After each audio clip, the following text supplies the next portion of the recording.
magugustuhan ng pamilya ng partner mo.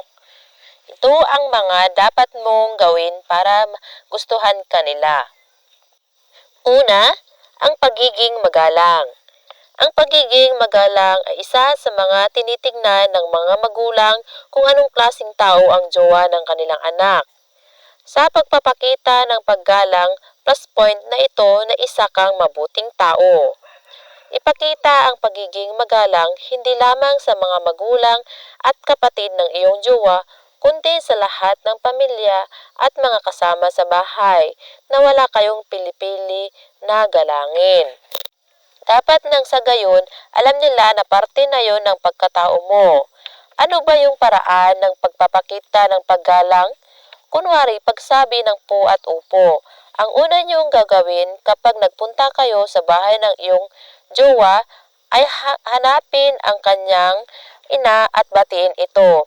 Kung close kayo, pwede kayong magbeso-beso. Maaari mo ring kumustahin ang kanilang ina at mag-reach out ka at mangumusta dun sa kanilang mga kapatid. Mas mainam na tuwing napupunta ka sa bahay nila ay may dala kang pakunting pagkain. Iba rin pag ikaw ang babae nang sa gayon malaman nila na nare-respeto mo ang pagpasok sa kanilang tahanan. Ideally, magtanggal ka rin ng sapatos bago pumasok, lalo na kung nakagawian nila ito sa kanilang bahay. At kapag kumain kayo ng inyong boyfriend o girlfriend, mag-offer kang magligpit o tumulong. Magligpit ng pinggan kung kinakailangan. Kaya, number 1 na iyong gagawin para magustuhan ka ng pamilya ng iyong partner. Pangalawa, presentable. Ang mga magulang ay gustong makita na hindi masamang tao o barumbado ang jowa ng kanilang anak. Hindi kailangan na magsuot ng mamahalin na damit at sapatos para magustuhan ng pamilya. Ang pagsusuot ng malinis na damit at mabangong pangangatawan ay sapat na para maging presentable pagharap sa mga magulang ng iyong jowa. Ang importante, malinis ito at walang butas at saka hindi naman sleeveless. Lalo na kung unang-una niyong magkikita, iwasan kung lalaki ka na pupunta ka sa bahay ng iyong girlfriend, iwasan magsuot ng shorts at nakasando lang kasi hindi ito presentable. Gayon din sa babae, iwasang magsuot ng maikling damit kapag pupunta ka sa bahay ng iyong boyfriend. Pangatlo, pagiging masipag. Ang pagiging masipag ay makikita sa kung ano ang kanyang ginagawa para sa sarili at sa kanyang pamilya. Halimbawa, may matino at marangal na trabaho pag tinatanong. Ang isang lalaki na walang trabaho ay umaasa lamang sa kanyang mga magulang ay magiging palatandaan na ito ay isang tamad. Kung wala ka namang talagang trabaho ngayon dahil sa ekonomiya, ay maintindihan naman ito ng kanyang mga magulang. Basta naghanap ka ng paraan para makahanap ka ng trabaho. Dahil kung hindi ka naghanap ng trabaho at wala kang trabaho, ang isipin nila ay baka sasandalan mo lang ang kanilang anak. Importante rin ito sa mga babae sa panahon ngayon. Hindi na katanggap-tanggap halos ang babae na hindi tumutulong na kumikita para sa pamilya o sa babaeng walang sariling pera. Kung gusto mong respetuhan ka ng kanyang pamilya, mainam na alam nila na kaya mo ring kumita ng pera at meron ka ring pinagkikitaang pera. Pang-apat, maayos na trabaho. Kung may maayos ka na trabaho, mas magiging kampante ang mga magulang ng iyong jowa na hindi ka irresponsable na tao.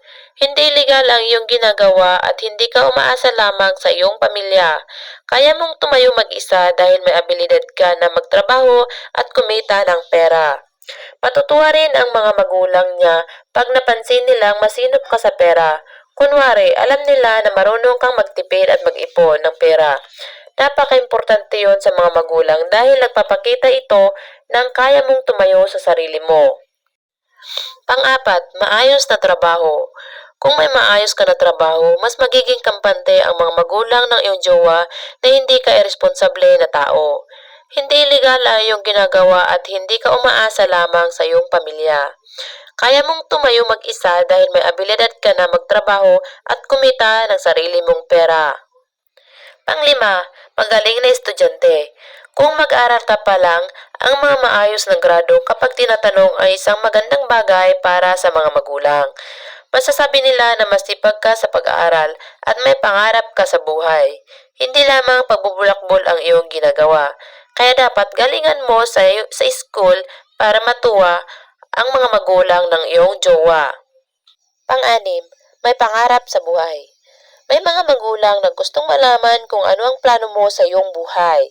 Halimbawa, kung estudyante ka pa, ano ang gusto mong trabaho? Kung may trabaho ka na, ano ang mga gusto mong gawin o mga ambisyon mo sa buhay?